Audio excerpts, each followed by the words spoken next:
සියලුම ආතරයිටිස් රෝග සඳහා රාජපුර හන්දි තෙල ඔබ සුවෙන් තබයි.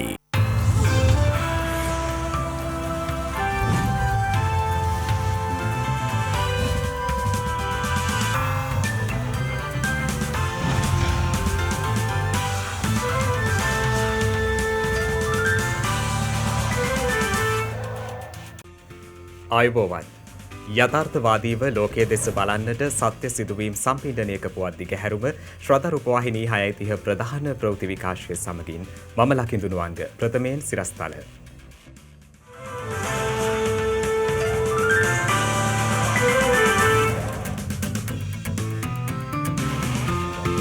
නිවෙස් වෙත ගොස් සිදු කරන එන්නත් කරන වැඩසටහන ඇරඹෙයි.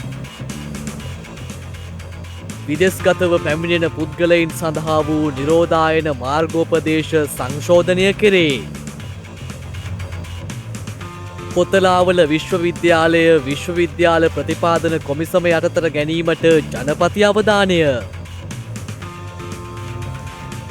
ත්‍රස්තවාදයේ වැළැක්වීමේ පනත සංශෝධනයට ආරක්ෂක ලේකම් ප්‍රධානත්වයෙන් නව කමිටුවක්. යුරෝපා ජලගැල්මෙන් මියගිය පිරිස සියය ඉක්මවයි.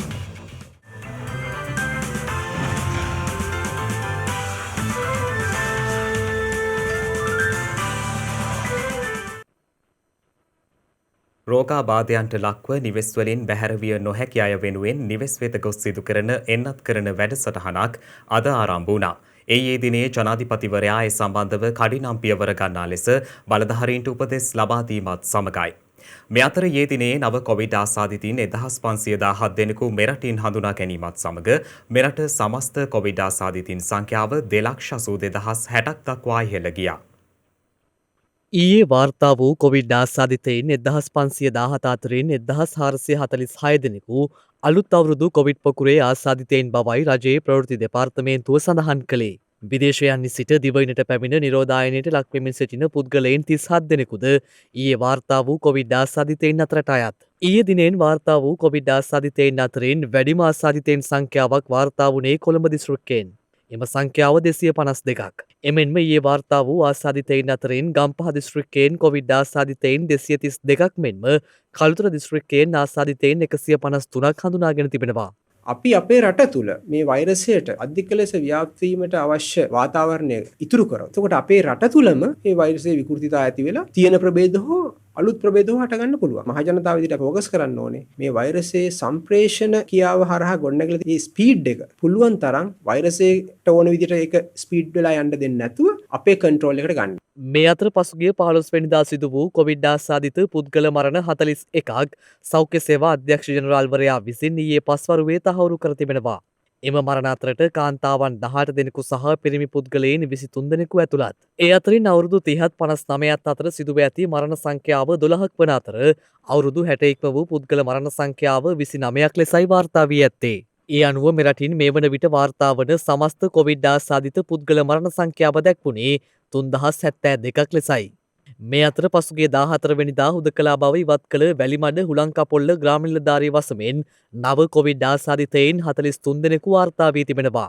දිගින් දිගටම ආසාදිතයින් වාර්තා වීම හේතුවෙන් අවසන් වරට මෙම ග්‍රාමීණ නිලධාරී වසම හුදකලා කිරීමට බලධාරීන් පියවරගෙන ඇත්තේ ජුනි මාස 24 වනදායි. අප වාර්තාකරු සඳහන් කළේ එලෙස වාර්තා වූ කොවිඩ් ආසාදිතයින් 43 දෙනා ප්‍රතිකාර මධ්‍යස්ථාන වෙත රැගෙන ගිය බවයි.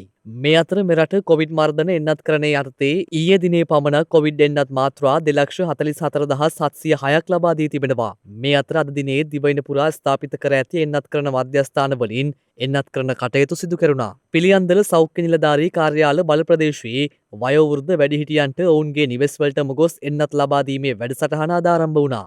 ඒ ඊයේ දිනේ ජනාධිපතිවරයා ඒ සම්බන්ධව කඩිනම් පියවර ගන්නා ලෙස බලධාරීන්ට උපදෙස් ලබා දීමත් සමගයි. ලන්වත්ත බටහිර සහ ගොරක්කපිටිය ග්‍රාමීණ නිලධාරී වසම්වල ඇවිද ගැනීමට සහ විවිධ රෝගාබාධ වලින් පිළිමින් නිවසේ ජීවත් වන පිරිස් සඳහා සයිනෝෆාම් මෙන්නතේ පළවෙනි මාත්‍රාව ලබා දීමේ ජංගම වැඩසටහන අද මේ අවස්ථාවේදී ක්‍රියාත්මක වෙනවා. මේ අතර සංචාරක තහනම් පනවා නොමැති රටවල සිට කොවිඩ් එන්නත් මාත්‍රා දෙකම ලබාගෙන මෙරටට පැමිණෙන පුද්ගලයින් පළමු පරීක්ෂණයෙන් කොවිඩ් ආසාදිතයෙකු නොවන්නේ නම් එවැනි පුද්ගලයින්ට දින 7කට පසුව දෙවන PCR පරීක්ෂණයක් සිදු කිරීමට අවශ්‍ය නොවන බව සෞඛ්‍ය සේවා අධ්‍යක්ෂ ජනරාල්වරයා සඳහන් කළා.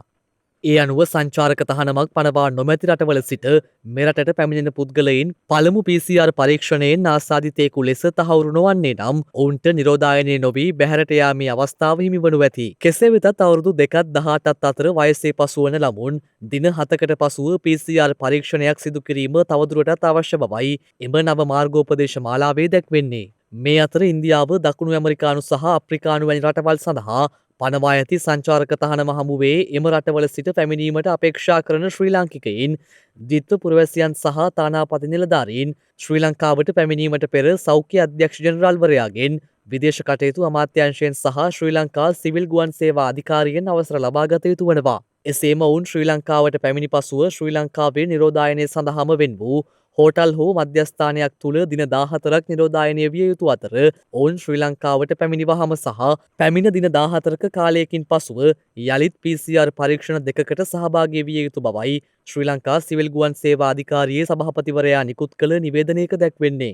මේ අතර පළාත් අතර ධාවනය වූ අන්තර් පළාත් පොදු ප්‍රවාහන සේවාවන් අද සිට ලබන අගෝස්තු මාස පළමු වනදා දක්වා නතර කිරීමට තීරණය කර තිබෙනවා. නමුත් අපි පහුගිය 15 වෙනිදා ඉඳලා සීමා සහිත බස් ප්‍රමාණිකුයි දුම්රිය ප්‍රමාණිකුයි ධාවනය කරලා අපි ඉල්ලීමක් කෙරුවා අත්‍යවශ්‍ය සේවා සඳහා යන අය පමණක් මේ වගේ ගමන් කරන්න කියන කාරණේ. නමුත් පොලිසිය හරහා පරීක්ෂා කිරීමේදී අපිට ආපු තොරතුරු තමයි අත්‍යවශ්‍ය සේවා වලට යන අයට වැඩිය අත්‍යවශ්‍ය නොවන දේවල් වලට යන ප්‍රමාණය වැඩි. තදබදයක් තිබුණා දුම්රියවල, බස් රථවල තදබදයක් තිබුණා. ඒ නිසා අගෝස්තු 1 වෙනිදා දක්වා ඒ සීමිත අන්තර් පළාත් දුම්රිය සහ බස් රථ සේවාවනුත් අත්හිටවන්න අපිට උපදෙස් දුන්නා කොවිඩ් කමිටුව හරහා. මේ වන විට වෛරසය ආසාදිතව රෝහල්වල ප්‍රතිකාර ලබන සමස්ත පුද්ගලයන් සංඛ්‍යාව 22525ක් වන අතර වෛරසය ආසාදිතව සිට සුවය ලැබූ සමස්ත පුද්ගලයන් සංඛ්‍යාව දැක්වෙන්නේ 2,55,833ක් ලෙසයි. සීඝ්‍ර ව්‍යාප්තියක් සහිත ඩෙල්ටා කොවිඩ් ප්‍රභේදය මේ වන විට ලොව ප්‍රමුඛතම කොවිඩ් ප්‍රභේදය බවට පත්ව ඇති බව ඇමරිකා එක්සත් ජනපදයේ වසංගත රෝග පාලන සහ වැළැක්වීමේ ආයතනය පවසනවා.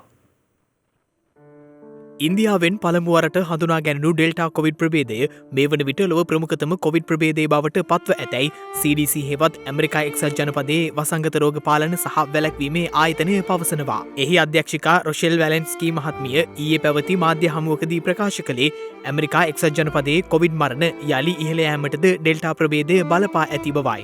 පසුගිය සතියේ ඇමරිකා එක්සත් ජනපදයේ නව කොවිඩ් ආසාදිතයන් සංඛ්‍යාව 170කින් ඉහළ ගිය අතර මරණ සංඛ්‍යාවද 126කින් ඉහළ ගියා.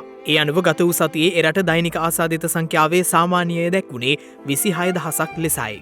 එය පසුගිය ජූනි මාසයේ ආසාදිතයන් සංඛ්‍යාවේ සාමාන්‍යයෙන් දෙගුණයක් ලෙස සැලකිය හැකියි. එමෙන්ම ෆ්ලොරිඩා ප්‍රාන්තයේ සෑම නව ආසාදිතයන් 5 දෙනෙකුගෙන් එක් අයෙකුම ඩෙල්ටා කොවිඩ් ප්‍රභේදයේ ආසාදනය වූවන් බව මේ වන විට හඳුනාගෙන ඇති බවයි විදේශ මාධ්‍ය වාර්තා කර ඇත්තේ. මේ අතර කොවිඩ් වෛරස එන්නත් මාත්‍රා දෙකම ලැබූ පුද්ගලයින්ගේ ප්‍රතිශක්තිකරණ හැකියාව වර්ධනය කිරීමේ බූස්ටර් හෙවත් ප්‍රවර්ධක එන්නත් මාත්‍රාවක් ලබා දිය යුතුද යන්න පිළිබඳව මේ වන විට පුළුල් සංවාදයක් ආරම්භ වී තිබෙනවා. ජනගහනයෙන් සැලකිය යුතු ප්‍රතිශතයක් එන්නත්කරණය සිදු කළ රටවල් පවා මේ වන විට ඒ පිළිබඳව අවධානය යොමු කරන්නේ ප්‍රබල ප්‍රචාරණ හැකියාවකින් යුත් ඩෙල්ටා කොවිඩ් ප්‍රභේදයේ හේතුවෙන් පවයි විදේශ මාධ්‍ය වාර්තා කළේ. කෙසේ නමුත් ඇතැම් විශේෂඥයන් පෙන්වා දෙන්නේ තුන්වන නැතහොත් ප්‍රවර්ධක එන්නත් මාත්‍රාවක් ලබා දීම පිළිබඳව වත්මන් වාතාවරණය යටතේ තීරණයකට එළඹිය නොහැකි බවයි. එහෙත් මේ වසර අගදී එලෙස තුන්වන මාත්‍රාවක් ලබා දීමට සූදානම් වන ලෙස ඇමරිකා එක්සත් ජනපදයේ කොවිඩ් පාලන බලධාරීන් ජනතාවට දැනුම් දී තිබෙනවා. කෙසේ නමුත් දුප්පත් රටවල මිලියන සංඛ්‍යාත ජනතාව එක් එන්නත් මාත්‍රාවක් හෝ නොලැබ සිටියදී ධනවත් රටවල් තුන්වන මාත්‍රාවක් පිළිබඳව අවධානය යොමු කිරීම සදාචාරාත්මක නොවන බවයි ඇතැම් මාධ්‍ය වාර්තා පෙන්වා දෙන්නේ. මේ අතර කොවිඩ් වසංගතයේ හේතුවෙන් මාස 9කට අධික කාලයක් වසා දමා තිබූ ප්‍රංශයේ පැරිස් පුරවරයේ සංචාරක ආකර්ෂණයක් වන අයිෆල් කුළුණ නැවතත් මහජනයා සඳහා විවෘත කර තිබෙනවා. දෙවන ලෝක යුද්ධ සමයෙන් පසු වැඩිම කලක් අයිෆල් කුළුණ වසා දමා තිබුණේ පසුගිය මාස 9 තුලයි.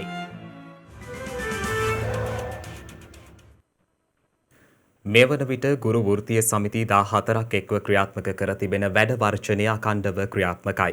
නිරෝධායනයට යොමු කර සිටි ලංකා ගුරු සංගමේ ප්‍රධාන ලේකම් ජෝසප් ස්ටාලින් මහතා ඇතුළු පිරිස මුදා හැරියද තම වෘත්තීය ක්‍රියාමාර්ගය ඉදිරියටත් සිදු කරන බවයි ලංකා ගුරු සේවා සංගමය පවසන්නේ.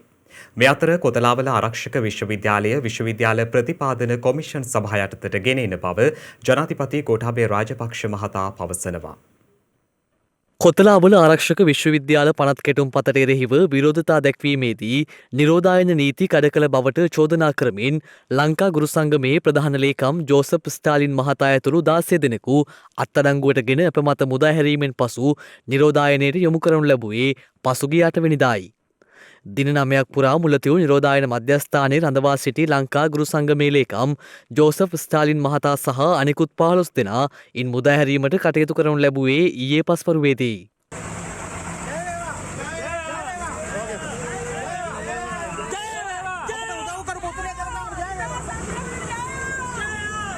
කෙසේ වෙතත් නිරෝධායනයට යොමු කර සිටි පිරිස මුදා හැරියද තම වෘත්තීය ක්‍රියාමාර්ගය ඉදිරියටත් සිදු කරන බව ලංකා ගුරු සේවා සංගමය පවසනවා. ඒ අනුව බැටුප් පිහළ දැමීම ඇතුළු ඉල්ලීම් කිහිපයක් මුල් කරගනිමින් ගුරු වෘත්තීය සමිති 14ක් ඔන්ලයින් ඉගැන්වීම් කටයුතු වලින් ඉවත් වී ආරම්භ කළ වෘත්තීය ක්‍රියාමාර්ගය අද 6 වන දිනටත් ක්‍රියාත්මකයි. එසේම ඊයේ දිනේ ලංකා ගුරු සංගමේ සභාපති ප්‍රියන්ත ප්‍රනාන්දු මහතා සඳහන් කළේ අධ්‍යාපන අමාත්‍යවරයා මේ වන විට සාකච්ඡා සඳහා ආරාධනා කර ඇති බවත් නිරෝධායන මධ්‍යස්ථානයේ රඳවා සිටි ලංකා ගුරු සංගමේ ලේකම් ජෝසප් ස්ටාලින් මහතා සහ අනෙකුත් පිරිස මුදා හැරීමෙන් පසු පමණක් අදාළ සාකච්ඡාව සඳහා එකඟ වන බවයි.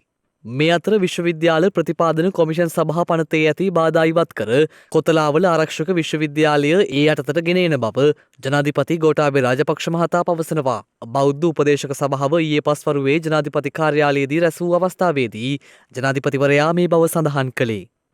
ජෙනරාල් ශ්‍රීමත් ජෝන් කොතලාවල රාජ්‍ය ආරක්ෂක අභ්‍යාසායතන සංශෝධන පනත කියලා තමයි මේක යන්නේ. මේක නිවැරදි කරගෙන මේ කරුණු ඔක්කොටම එකම තියලා එකක් පනතක් හැටියට ගේන්න තමයි අපි මේ අලුත් පනත ගෙනල්ලා තියෙන්නේ. මේකෙන් කිසිම අලුත් දෙයක් කරන්නේ නැහැ. මේ පරණ තියෙන ඒවා එක පනතකට ගෙනීම තමයි මේකෙන් බලාපොරොත්තු වෙන්නේ. මේකට විරෝධය දක්වන සමහර අය කියන දෙයක් තමයි මේක විශ්වවිද්‍යාල ප්‍රතිපාදන කොමිෂන් සභාව යටතට ගේන්නේ නැහැ කියලා. ඇත්තටම ආරක්ෂක අමාත්‍යාංශයටත් අවශ්‍ය මේ විශ්වවිද්‍යාලයත් විශ්වවිද්‍යාල ප්‍රතිපාදන කොමිෂන් සභාවට ගේන්න කියලා. නමුත් විශ්වවිද්‍යාල ප්‍රතිපාදන කොමිෂන් සභාවේ පනතන අනුව මේවා ඒ අයට ගන්න බෑ. ඒක තමයි දැනට පාලි විශ්වවිද්‍යාලයට තියෙන ප්‍රශ්නේ. ඉතින් අපි දැනට විශ්වවිද්‍යාල ප්‍රතිපාදන කොමිෂන් සභාව ඒ පනත වෙනස් කරන්නට ක්‍රියා කරගෙන යනවා. මේ විශ්වවිද්‍යාලයත් එහි අධීක්ෂණය අතට ගේන්න පුළුවන් වෙන්නේ. මේ අතර කැබිනට් මාධ්‍ය ප්‍රකාශක කෙහෙලිය රඹුක්කැල්ල මහතා කොතලාවල විශ්වවිද්‍යාල පනත් කැටුම්පත සම්බන්ධයෙන් අදහස් පළ කළා. කෙඩියුවේ විස්තරය සම්පූර්ණයෙන්ම මම සමුදා රටට දැනුවත් කරන්න බලාපොරොත්තු වෙනවා. ඊට පස්සේ රටේ ජනතාවට අයිතියක් තියෙනවා ඒ වෙනුවෙන් තීන්දුව ගන්න. එසේම පසුගියදා ගුරු වර්ජනය සම්බන්ධයෙන්ද සිදු කළ ප්‍රකාශය පිළිබඳව මේ වන විට සමාජයේ පවතින කතාබහ සම්බන්ධයෙන් කැබිනට් මාධ්‍ය ප්‍රකාශකවරයා අදහස් පළ කළා. කරපු ප්‍රකාශනයේ කෑලි කපලා එඩිට් කරලා ඔය කරපු ප්‍රකාශයන් තමයි දැන් මේ වෙනකොට ක්‍රියාත්මක වෙන්නේ කියලා. ඉතාමත්ම පහත් මට්ටමේ ඉදිරි මසක පමණ කාලයක් සඳහා මෙරට පවතින ඉන්ධන තොග ප්‍රමාණවත් බව බලශක්ති අමාත්‍ය උදය ගම්මන්පිල මහතා පවසනවා. වාහන සඳහා භාවිතා කරන පෙට්‍රල් සහ ඩීසල් සැපයුම්කරුවන්ට ගෙවීම් කිරීමට විදේශ විනිමය නොමැති නිසා ලංකාවට පැමිණි තෙල් නැවක් ආපසු හරවාගෙන ගියා යයි වෙබ් අඩවි මුලින්ම වාර්තා කරලා තිබුණා.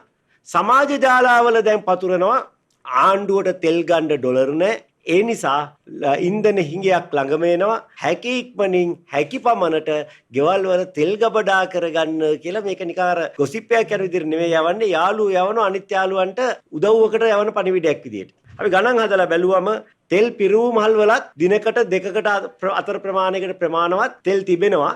අපි ඒවා අමතක කරා. ඒක අමතක කරලා ගත්තම මේ මොහොතේ අපේ ආයතන 3 සතුව දින 27කට ප්‍රමාණවත් පෙට්‍රල් තිබෙනවා. දින 24කට ප්‍රමාණවත් ඩීසල් තිබෙනවා. ඒ නිසා ඌට වඩා අපිට තියාගන්න විදියක් නැහැ. මොකද අපේ ගබඩා කිරීමේ පාසුකම් සීමිතයි. ඊට වඩා අප සතු මුදල් අතිශයින්ම සීමිතයි. ඒ කියන්නේ මාසයකට ආසන්න කාලයකට ප්‍රමාණවත් පෙට්‍රල් සහ ඩීසල් තොග අපි සතුව තියෙනවා. ඒ නිසා කට කතාවලට නොරවටෙන්න කියලා අපි රටේ ජනතාවගෙන් ඉල්ලා සිටිනවා. ත්‍රස්තවාදය වැළැක්වීමේ පනතේ යම් යම් වගන්ති වෙනස් කිරීමට රජයේ අවධානය යොමු වී තිබෙනවා. ඒ අනුව ඒ පිළිබඳව සොයා කරුණු ඉදිරිපත් කිරීමට අමාත්‍ය මණ්ඩල අනුකමිටුවක් පත් කළ බවයි විදේශ අමාත්‍ය දිනේෂ් ගුණවර්ධන මහතා සඳහන් කළේ. මෙරට සිවිල් සංවිධාන හා රාජ්‍ය නොවන ක්‍රියාකාරිකයින් පිරිසක් සමග විදේශ අමාත්‍යංශයේ පැවති සාකච්ඡාවකදී අමාත්‍ය දිනේෂ් ගුණවර්ධන මහතා මේ බව සඳහන් කළේ. ඒ අනුව ආරක්ෂක මණ්ඩලය විසින් පත් කර ඇති මෙම කමිටුව ආරක්ෂක ලේකම්වරයා ඇතුළු පිරිසකගෙන් සමන්විතයි. ත්‍රස්තවාදය වැළැක්වීමේ පනතේ ඇතැම් වගන්ති සංශෝධනය කිරීම සඳහා රජය සූදානම් බව විදේශ අමාත්‍යංශය පසුගියදා යුරෝපා සංගමයටද දැනුම් දී තිබුණා. දැනට පවත්නා නීති සම්පාදනය අතීත භාවිතයන් සහ ජාත්‍යන්තර විශිෂ්ට පරිචයන් ශ්‍රී ලංකාව මෙහිදී සමාලෝචනය කරන බවයි ඔවුන් එහිදී ප්‍රකාශ කර තිබුණේ. ත්‍රස්තවාදය වැළැක්වීමේ පනත ඉවත් කිරීම හෝ සංශෝධනය කරන ලෙස ජගත් මානව හිමිකම් කොමිසම මෙන්ම යුරෝපා සංගමය ඇතුළු පාර්ශවයන් රැසක් ලක් රජයෙන් ඉල්ලීම් කර තිබුණා. එහිදී ඔවුන් වැඩිදුරටත් පවසා තිබුණේ අදාළ පනත සංශෝධනය කරමින් ඒ වෙනුවට ත්‍රස්තවාදය වැළැක්වීම සම්බන්ධයෙන් ජාත්‍යන්තර වශයෙන් ක්‍රියාත්මක වන නීති රීති ඔස්සේ එය ප්‍රතිස්ථාපනය කරන ලෙසයි. ඒ අනුව විදේශ අමාත්‍යාංශය යුරෝපා සංගමය වෙත දැනුම් දී ඇත්තේ ලක් රජය ඔවුන් සමග විධිමත් සහ බහුවිධ සංවාදයකට නිරන්තරයෙන් කැප වී සිටින බවයි. එමෙන්ම එහිදී විදේශ අමාත්‍යවරයා පෙන්වා දී ඇත්තේ ත්‍රස්තවාදය වැළැක්වීමේ පනත සම්බන්ධයෙන් ජාත්‍යන්තරය තුළ පැන නැගී ඇති මානව හිමිකම් ගැටලු හා ජාතීන් අතර සංහිඳියාව පිළිබඳ ගැටලු සම්බන්ධයෙන් ශ්‍රී ලංකා රජය විවෘතව හා විනිවිදභාවයෙන් යුතුව කටයුතු කරන බවයි. වකුගඩු රෝගයෙන් පීඩා විඳින ගම්මාන තවමත් අපේ රටේ තියෙනවා. එවන් ගම්මානවල ජනතාවගේ එකම අපේක්ෂාව පිරිසිදු දියබිඳක්. එවෙනුවෙන් ශ්‍රද්ධා පිවිතුරු පැන් පූජා පුණ්‍ය ව්‍යාපෘතිය ඔවුනට විශාල සවියක් බව අමුතුවෙන් කිව යුතු නැහැ. පසුගියදාත් නව ජල පිරිපහදු මධ්‍යස්ථාන 5ක් ජනසතු කෙරුණේ ඒ යටතේ. ශ්‍රද්ධා පිවිතුරු පැන් පූජා පුණ්‍ය ව්‍යාපෘතිය යටතේ නව ජල පිරිපහදු මධ්‍යස්ථාන 5ක් ජනසතු කිරීම පසුගියදා සිදු කෙරුණා. පිරිසිදු දියබිඳක් නොමැති ජනතාව වෙනුවෙන් පිරිසිදු දියබිඳක් ලබාදීමේ උදාරතර චේතනාව පෙරදැරිවයි ශ්‍රද්ධා පිවිතුරු පැන් පූජා පුණ්‍ය ව්‍යාපෘතිය දියත්වන්නේ. මහමෙවුනාව භවනාසපු සංචිතයත් ශ්‍රද්ධා මාධ්‍යජාලයත් එක්වයි මෙකී පුණ්‍ය ව්‍යාපෘතිය වසර 7කට අධික කාලයක සිට මේ දක්වාම සිදු කරනු ලබන්නේ. ඒ අනුව පසුගියදා නව ජල පිරිපහදු මධ්‍යස්ථාන ජනසතු කිරීම සිදු කෙරුණේ අනුරාධපුර මහවිලච්චිය ප්‍රාදේශීය ලේකම් කොට්ටාසයේ මහසියඹලාගස්වැව ප්‍රදේශය, අනුරාධපුර මිහින්තලේ සියඹලාගස්වැව, හොරෝපතාන ප්‍රාදේශීය ලේකම් කොට්ටාසයේ ගලහිටියා ගම යන ගම්මානවලයි. එමෙන්ම කුරුණෑගල පොල්පිටිකම මොනරාගල දිස්ත්‍රික්කයේ මාරියාරාව ගම්මානයන් වලද නව ජල පිරිපහදු මධ්‍යස්ථාන ජනසතු කෙරුණේ එම ගම්මානවල ජීවත් වන ජනතාවට පිරිසිදු දියබිඳක මුදුන්පත් වූ අපේක්ෂාවන් ලබා දෙමින්. ඒ ගෞරවනීය මහා සංඝරත්නයේ වැඩමවීමෙන් සහ ප්‍රදේශවාසීන්ගේ සහභාගීත්වයෙන්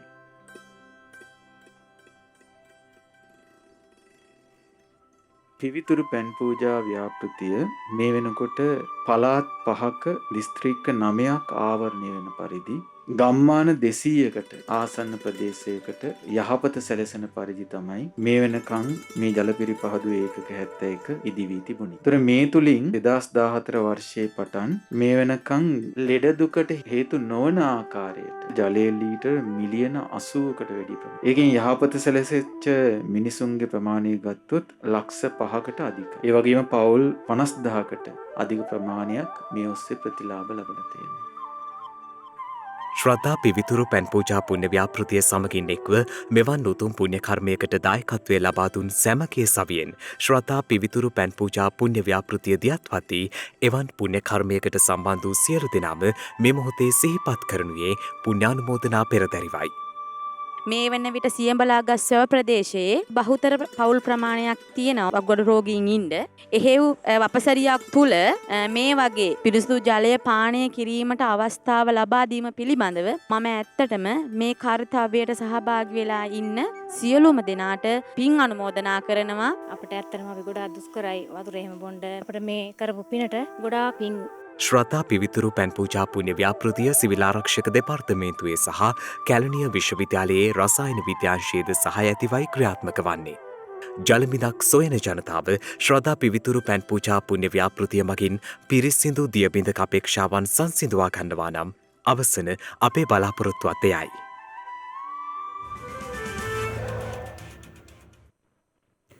ප්‍රජා පොලිස් ඒකකය හරහා ගම්මට්ටමින් ජනතා ගැටලු විසඳීමේ වැඩපිළිවෙලක් ක්‍රියාත්මක කිරීමට පොලිස් දෙපාර්තමේන්තුව සැලසුම් කර තිබෙනවා.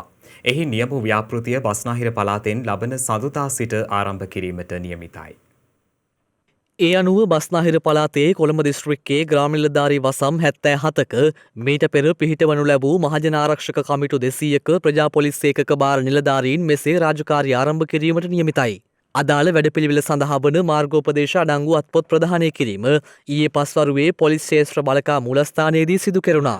කොළඹ දිස්ත්‍රික් ලේකම් සුරක්ෂිත රටක විනයගත සැකරයි මොනිටර් සකස් කරන ලද රිපෝට් පිංචි අපේ කොළඹ නගරය කොටස් 200කට වෙන් කරලා ඒ කොටස් 200 මහජන ආරක්ෂක කමිටු 200ක් ස්ථාපිත කරා. ඒ 200 ග්‍රාම නිලධාරී මහත්තුරුන්ගේ අධීක්ෂණයට ලක් වෙලා එතුමන්ලා ඒ වගේ ලේකම්වරුන් වශයෙන් කටයුතු කරනවා.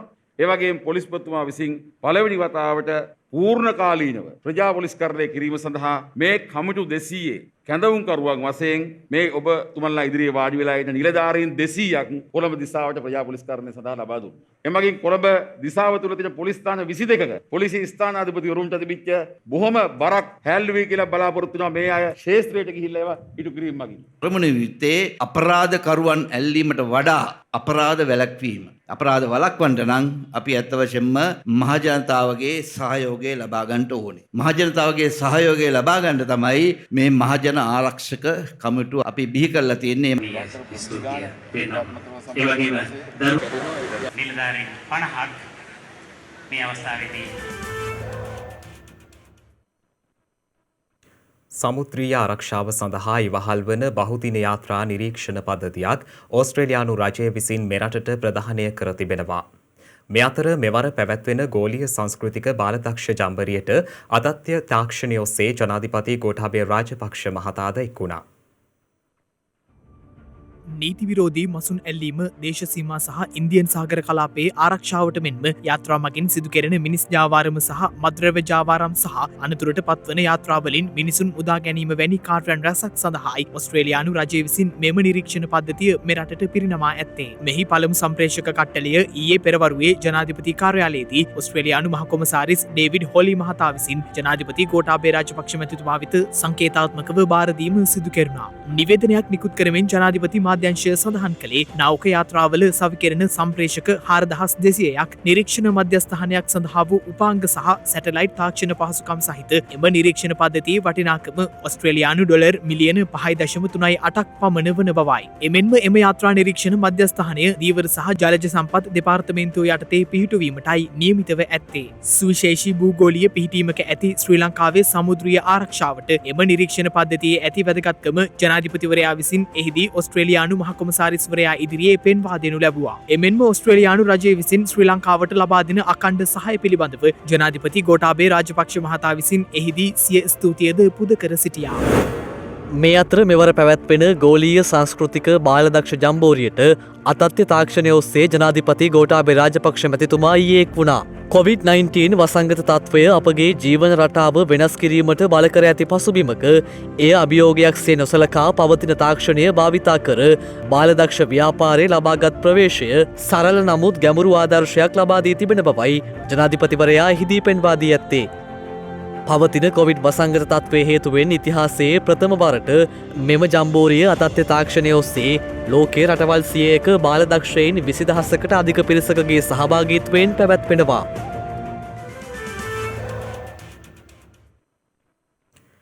පොහොර නිෂ්පාදන ආයතනවල ගබඩා කර පවතින පොහොර ගොවින් හට බෙදා නොදුනහොත් සියලු පොහොර රාජසන්තක කිරීමට පියවර ගන්නා බව රාජ්‍ය අමාත්‍ය ශෂීන්ද්‍ර රාජපක්ෂ මහතා පවසනවා. අපි පහුගියදා රසායනික පොහොර ආනයනය කරන කොම්පැනි පෞද්ගලික ආයතන වල ගබඩා බලන්න ගියා. මේ ඔක්කොලට ගේන්න තිබුණ පොහොර ටික මේ කන්නේ රබර් වලට තේවල අට්ටි ගහන බෝඩි ගණන් ගහලා තියෙනවා. ඒගොල්ලන් බලාපොරොත්තු වෙන්නේ අපි ඒ විදිහේ පොහොර. හැබැයි මෙහිම කටයුතු කිරීමේදී අපිට මොනතරම් අප්‍රසන්න වුණත් නීතිය අපුරට ක්‍රියාත්මක කරන්න වෙනවා. විහෙට වෙනකොට මේවා එළියට දාලා අපේ ගොවියන්ට නොදුන්නොත් සමුදා වෙනකොට අපි සියල්ලම රාජසන්තක කරන්න බලාපොරොත්තු වෙනවා. සියලුම පොහොර ටික අපි අරගෙන අපේ ගොවිතැනට දාන්න දෙන්න බලාපොරොත්තු වෙනවා. ඒ ඉර කන්නේ ඉඳලා අපි කාබනික වගාවට යොමු වෙනකොට තමුන්නාසලා දන්නවා මේ කාබනික වගාව කියන්නේ අර අපි පාරම්පරිකව කරපු කොම්පෝස්ට් පොහොර යුදවල කරපු වගාවක් නෙමෙයි. ඊට වඩා තාක්ෂණීය දියුණු කාබනික ඝන පොහොර කාබනික ජෛව දියර පොහොර මේ පොළවේ කොහොමද ඉන්න සුද්ධ දීවින් සමග කරන වැඩපිළිවෙලක් තමයි නව කාබනික වැඩපිළිවෙල. ඒ කාබනික වගාවත් එක්ක රටේ අවශ්‍යතාවය සඳහා අවශ්‍ය සියලුම ආහාර නිෂ්පාදනය කිරීමේ වැඩපිළිවෙල සාර්ථකව ක්‍රියාත්මක කරන්න පුළුවන්.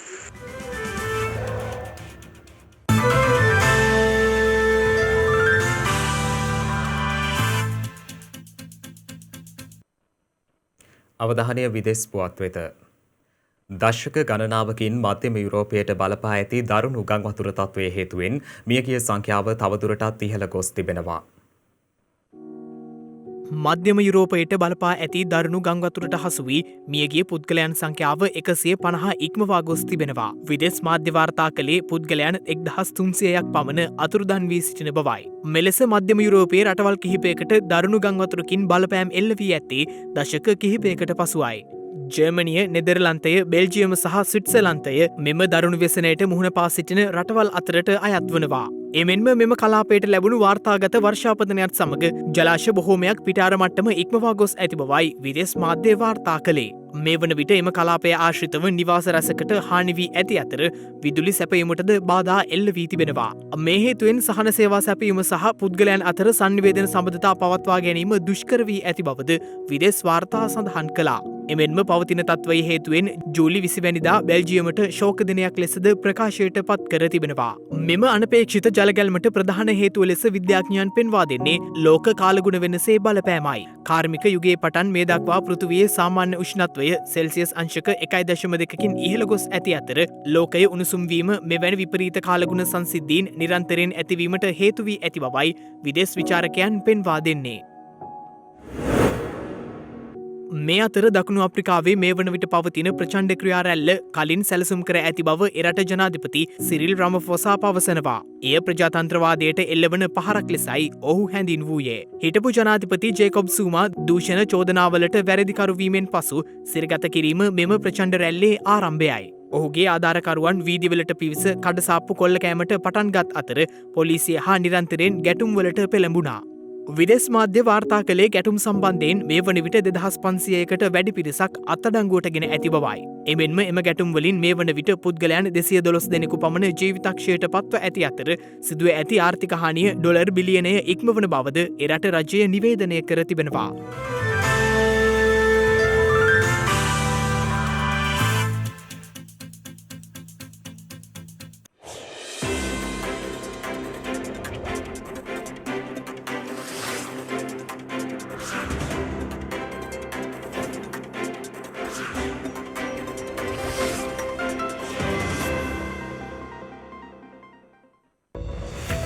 හෙට ජූලි 18 වැනිදා 1866 දී ආරම්භ කළ කොළඹ වික්ටෝරියා උද්‍යානය 1958 දී එවක අගමැති SWRD බණ්ඩාරනායක මහතා විසින් විහාර මහාදේවී උද්‍යානය ලෙස නැවත නම් කර ඇත්තේ 1958 වසරේ හෙට වැනි දිනකයි.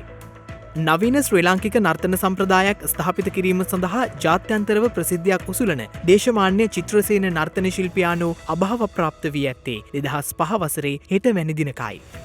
වර්ණ බේදය දුරලා වාර්ගික සංහිඳියාව ඇතිකිරීම සඳහා විප්ලවවාදී නායකයෙකු ලෙස කටයුතු කළ නෙල්සන් මැන්ඩලා මහතා උපත ලබා ඇත්තේ 1918 වසරේ ජූලි මස 18 වන දිනයි.